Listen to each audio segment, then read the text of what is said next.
All right, it's tier rankings, draft quarterbacks tier rankings. I thought this would be a better way to do this, I would say, than just doing your traditional ranking 1 to 10 or whatever. Although I will have that out on the podcast version, so be on the lookout for that. But I think this is really the way you should view quarterback rankings. It's not necessarily looking at the quarterbacks and saying, okay, who is the best, who is the worst, but more so, which tiers do you put them in? And let me just explain what these tiers are. So first, generational, kind of goes without saying. You probably know the player that I'm going to put there, but that's kind of the exception to the rule. The prospect that's better than your usual best prospect. You then have the could be elite. And for me, when I view evaluating quarterbacks, part of how I view it is I want to win a Super Bowl. And quarterbacks already, that's your first question. One, are you going to win a Super Bowl? Is, well, what's your quarterback situation? And if you have an elite quarterback, a lot easier to win a Super Bowl. This is the guy that you could win a Super Bowl with, even if you're paying them big money.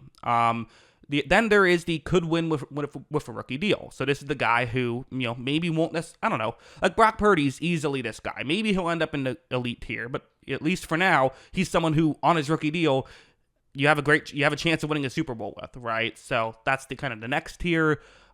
Interesting, but not a first rounder, is someone who kind of goes without saying, someone who maybe has potential, could to at least be a backup, maybe more than that, but I wouldn't draft him in the first round. And then you have the nope, which is just a guy that I'm not into. That kind of goes without saying. So yeah, let's just jump into it. We can start off with the guy who, I think is going to end up being a nope, unfortunately. Sam Hartman out of Notre Dame, who there's things to like about him. I did put him on my kind of best, he's on the list for a reason, right? These are the guys I spent a significant amount of time evaluating.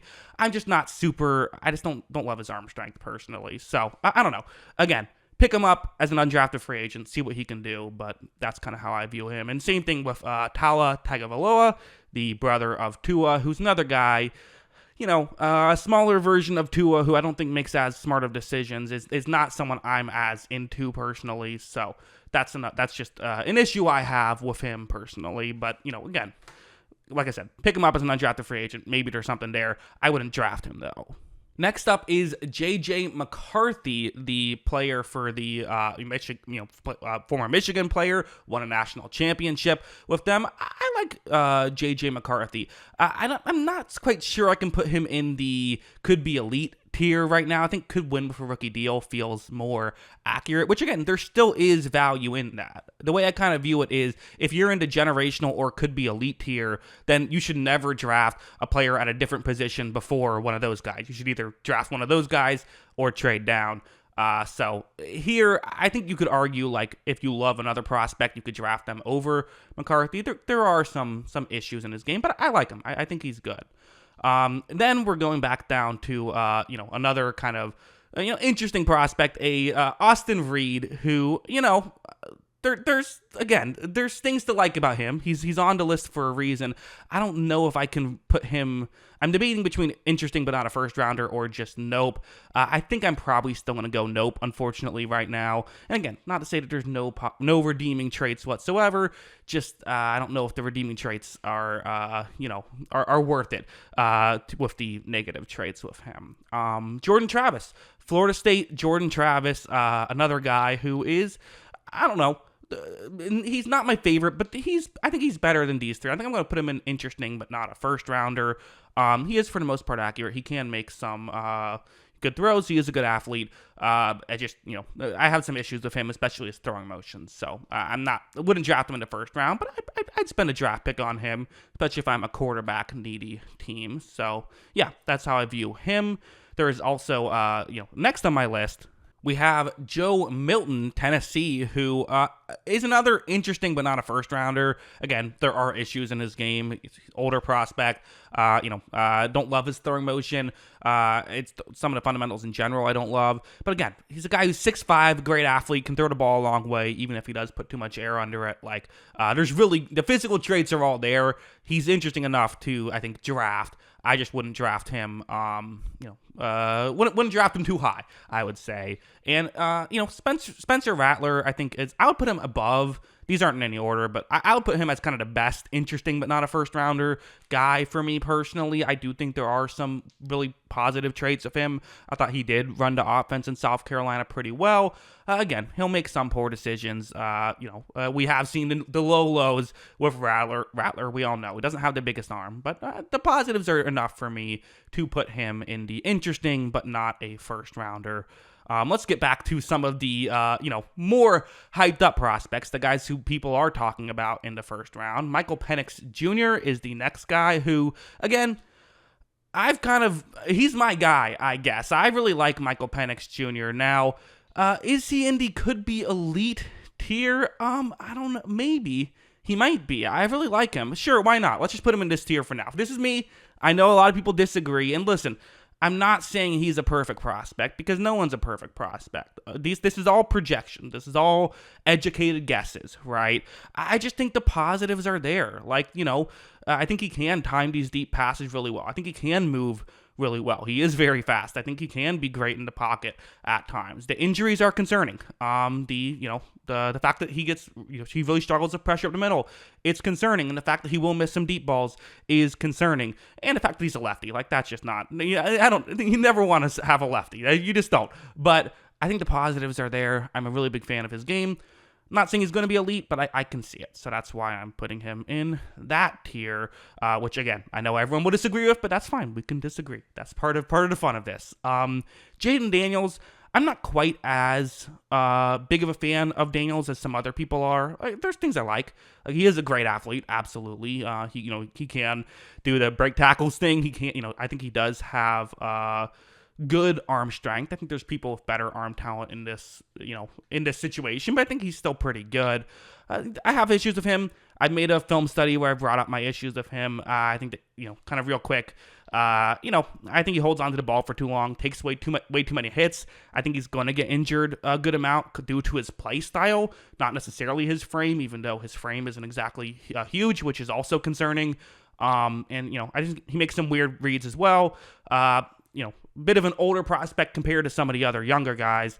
Yeah, I just have some concerns. To me, he's could win with a rookie deal, though. Still a good prospect. Still someone, I think, worth a first-round pick, just not a high first-round pick, in my opinion. Next up is Drake May. Again, another guy who I've made a whole film study on. Listen, he's not perfect, but to me, I'm kind of more willing to forgive a guy who will make some head scratchers if he's a 21-year-old than if you're a 24-year-old. That's just kind of how I view. I expect a 21-year-old to make more mistakes, right? And listen, that's not to say if I completely forgive them. For sure, I don't. He will have some head scratching throws. He will. He will sometimes get off rhythm. He has never seen a throw he can't make. He does take too many sacks. All those things are very true. I just think the upside with him, the athletic upside, and he does show flashes of being a guy who's put it all together as well. I'm still going to put him into two could be elite category for me. I think that, that's how I view him. I think that is his upside. And again, to reiterate, any of these players could be elite. I just think that, I can see it with him relative. I think that is that is a realistic possibility, is maybe the better way to phrase it. A realistic possibility of being elite, or at least somewhat realistic. Because again, quarterbacks have a 1-in-3 hit rate. Most of these guys are going to suck. That's just the reality of the position. But I think that if you're drafting off upside, Drake May has a lot of upside. Caleb Williams, yeah, I mean it's generational. I think he's great. Listen. Yes, does he sometimes try too much? Sure. I think some of the criticisms with him are weird. It reminds me of, I'm trying to remember the exact criticism, but I believe it was Myles Garrett had a criticism that coming out of college that he played the violin, and that was the concern with him, which was interesting. That's how I feel about some of the criticism with Caleb Williams. Listen, the tape is amazing. The tape is fantastic. I'm not even going to go through the laundry list of things that are great with him. We all kind of know it. I think he's generational. I do. And I'm very much interested in seeing if it'll work out. Doesn't mean it's going to work out. A generational prospect can still be a bust. I would say Trevor Lawrence hasn't quite lived up to the generational tag just yet, although I still think he's good as a quarterback. You just never know. But yeah, expectations should be sky high for Bears fans. Bo Nix, the quarterback out of Oregon.